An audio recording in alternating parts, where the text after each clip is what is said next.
Assalamualaikum warahmatullahi wabarakatuh. Nama saya Fatih Murtada Pulungan. Di sini saya akan menjelaskan mengenai tentang asuransi kebakaran.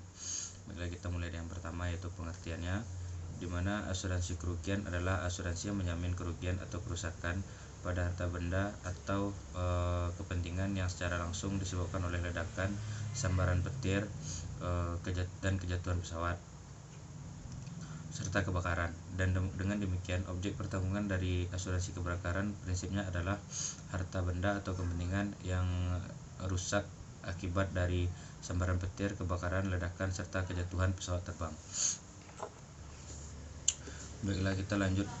Selanjutnya ada kerugian karena kebakaran, di mana kerugian yang ditanggung adalah kerugian kerusakan akibat dari kebakaran yang terjadi karena kekurang hati-hatian, kesalahan pelayanan karyawan tertanggung, tetangga, perampok atau sejenisnya, ataupun karena kebakaran lain sepanjang yang tidak dikecualikan, termasuk di dalamnya akibat dari menjalarnya api yang timbul sendiri, hubungan arus pendek, atau sifat barang itu sendiri yang mudah terbakar. Dan yang selanjutnya adalah kerugian karena petir, di mana kerugian karena petir ini adalah kerugian yang secara langsung disebabkan oleh petir, termasuk dalamnya kerugian karena kebakaran yang terjadi akibat petir yang menimpa mesin-mesin, arus pendek, serta elektronik yang lain yang sudah diasuransikan.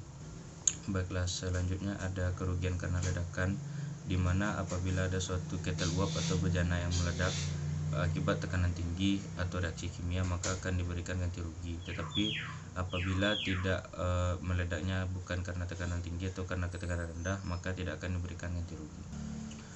Dan selanjutnya ada kerugian akibat pesawat terbang, di mana yang dimaksud di sini adalah apabila suatu kepentingan atau barang yang rusak akibat dari hal yang berhubungan dengan pesawat terbang, ataupun itu kejatuhan pesawat terbang ataupun benda-benda dari pesawat terbang, maka akan diganti rugi oleh pihak asuransi. Yang selanjutnya ada kerugian karena asap, di mana kerugian karena asap ini merupakan ganti rugi kepada benda-benda yang rusak akibat dari asap kebakaran yang timbul.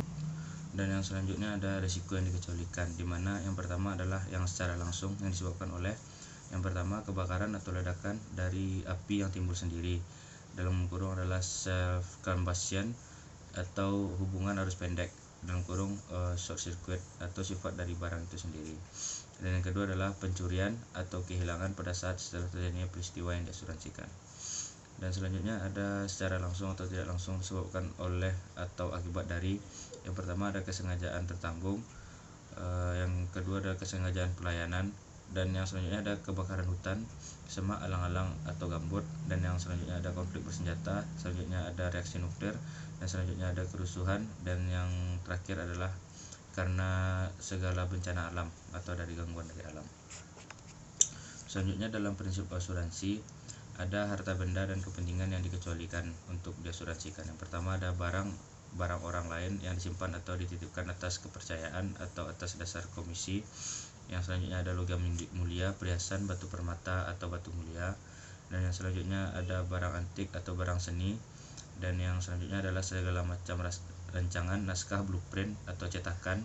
Dan yang terakhir adalah efek, obligasi, saham atau segala macam surat berharga dan dokumen franko, materai, dan pita cukai, uang kertas, dan lain-lain.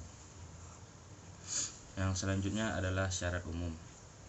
Yang syarat umum pertama adalah mengenai pembayaran premi, di mana yang menyimpang dari pasal 257 KUHD, perjanjian tertanggung ada seketika setelah hal itu diadakan. Hak dan kewajiban kedua belah pihak dari penanggung dan dari tertanggung berjalan mulai saat itu, bahkan sebelum polis ditandatangani. Dan yang selanjutnya adalah apabila jumlah premi yang sudah ditentukan tidak dibayar sesuai dengan cara dan dalam jangka waktu seperti yang ditentukan pada titik 1 tersebut, maka polis menjadi batal dengan sendirinya terhitung daripada tanggal berlakunya. Dan selanjutnya kita juga akan membahas dari perubahan risiko, di mana ada yang pertama namanya perubahan atau perombakan fisik atas harta benda yang dipertanggungkan. Jadi ada perubahan dari bentuk fisik, misalkan kita mempertanggungkan benda A tetapi ada perubahan fisik dari bentuk awalnya. Yang selanjutnya adalah perubahan tempat, di mana harta benda yang dipertanggungkan disimpan. Yang selanjutnya ada sebagian atau seluruh harta benda yang dipertanggungkan dipergunakan untuk keperluan lain. Dan ada selanjutnya adalah barang lain juga disimpan di tempat yang sama dengan tempat penyimpanan harta benda yang dipertanggungkan. Jadi itu merupakan tempat penyimpanan dari banyak benda yang termasuk juga dengan harta benda yang kita pertemukan. Dan yang selanjutnya ada yang namanya pindah tempat dan pindah tangan.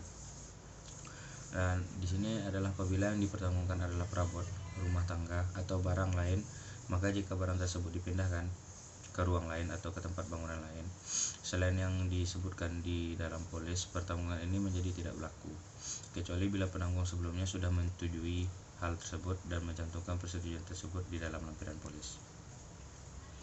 Dan yang selanjutnya ada kewajiban tertanggung dalam hal terjadi kerugian atau kerusakan, di mana yang pertama adalah segera memberitahukan hal itu kepada si penanggung, dan yang kedua adalah selama-lamanya dalam waktu 7 hari kalender memberikan keterangan tertulis yang membuat hal ikhwal yang diketahuinya tentang kerugian atau kerusakan itu. Dan di samping itu, pada waktu terjadi kerugian atau kerusakan peril, tertanggung wajib berusaha sedapat mungkin menyelamatkan dan menjaga harta benda atau kepentingan yang dipertemukan, serta mengizinkan orang lain menyelamatkan dan menjaga harta bendanya.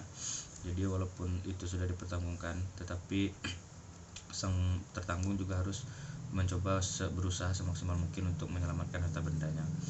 Dan yang selanjutnya adalah memberi bantuan sepenuhnya kepada penanggung atau wakilnya atau pihak lain yang ditunjuk untuk melakukan penelitian. Dan yang terakhir adalah menjaga keselamatan harta benda atau kepentingan yang dipertanggungkan yang masih bernilai. Dan yang selanjutnya adalah laporan kerugian, di mana pada saat laporan kerugian kita harus melakukan seperti mengisi formulir laporan klaim yang disediakan oleh penanggung, dan setelah diisi lengkap diserahkan kembali kepada si penanggung.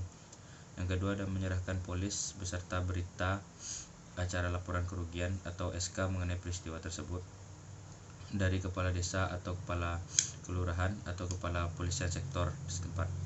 Dan selanjutnya adalah menyerahkan laporan rinci dan selengkap mungkin tentang hal ikhwal yang menurut pengetahuan menyebabkan kerugian atau kerusakan tersebut. Dan yang terakhir adalah memberikan segala keterangan dan bukti lain yang wajar dan patut yang diminta oleh si penanggung. Nah, berikutnya ada perhitungan ganti rugi, di mana cara menghitung besarnya kerugian dilakukan dengan membandingkan harga saat sebelum dengan sesudah terjadinya kerugian atau kerusakan. Dan kemudian kita akan mengambil rata-ratanya.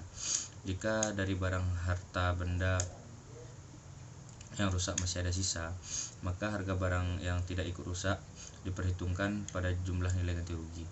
Jadi apabila barang tersebut masih memiliki yang bagian yang tidak rusak, maka itu akan dihitung.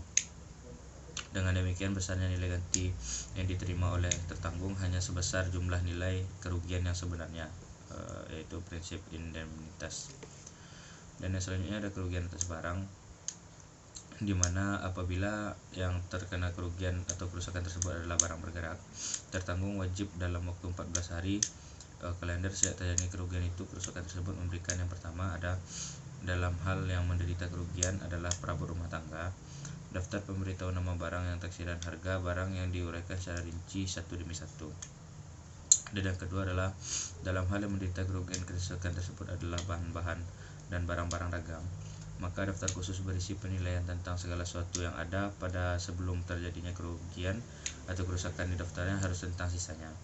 Dan yang terakhir adalah apabila buku-buku catatan administrasi dan surat terkait jika dikehendaki oleh penanggung. Baiklah, selanjutnya ada ganti rugi pertanggungan rangkap, di mana apabila terjadi kerugian atau kerusakan atas harta benda yang dipertanggungkan, maka tertanggung atas permintaan penanggung wajib memberitahukan secara tertulis segala pertanggungan lain yang sedang berlaku atas harta benda atau kepentingan yang sama pada saat terjadi kerugian atau kerusakan. Dan yang terakhir yang selanjutnya ada laporan tidak benar, di mana antara lain adalah memperbesar jumlah kerugian yang diderita, memberitahukan barang-barang yang sebetulnya tidak ada sebagai barang yang ada. Yang selanjutnya ada menyembunyikan barang-barang yang terselamatkan atau barang-barang sisanya. Dan yang selanjutnya adalah mempergunakan surat atau alat bukti palsu, dusta atau tipuan. Dan selanjutnya adalah melakukan tindakan yang menimbulkan kerugian atau kerusakan terhadap harta benda. Dan yang terakhir adalah melakukan kesalahan atau kelalaian yang melampaui batas. Di antara hal tersebut ada juga apa-apa aja yang mempengaruhi hilangnya hak mendapatkan ganti rugi. pertama adalah tidak dapat memenuhi kewajiban yang harus dituntut oleh polis asuransi, dan yang kedua adalah tidak mengajukan tuntutan untuk mendapatkan ganti rugi dalam jangka waktu 12 bulan sejak kerugian atau kerusakan terjadi, dan yang terakhir adalah tidak mengajukan keberatan atau menempuh upaya menyelesaikan melalui arbitrase. Dan yang selanjutnya adalah penghentian pertanggungan, di mana apabila yang menghentikan penanggung, maka ia wajib mengembalikan premi untuk jangka waktu yang belum habis secara perota. Sebaliknya, apabila yang membatalkan tertanggung, maka ia wajib membayar premi untuk jangka waktu yang telah dijalani.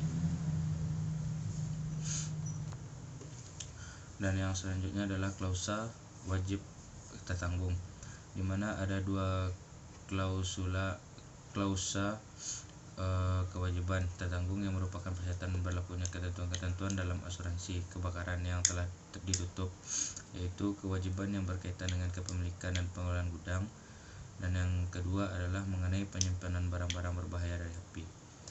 Dan yang terakhir adalah endorsement, di mana endorsement kerusuhan adalah perluasan terhadap risiko yang dapat dijamin, yaitu risiko yang timbul sebagai akibat terjadinya kerusuhan dan selama ini dikategorikan sebagai risiko yang dikecualikan, yang kemudian lebih dikenal dengan istilah klausa.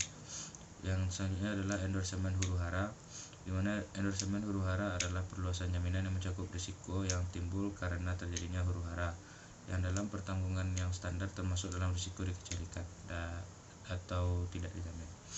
Baiklah, hanya begitu mungkin materi yang dapat saya sampaikan. Lebih dan kurangnya saya mohon maaf. Assalamualaikum warahmatullahi wabarakatuh.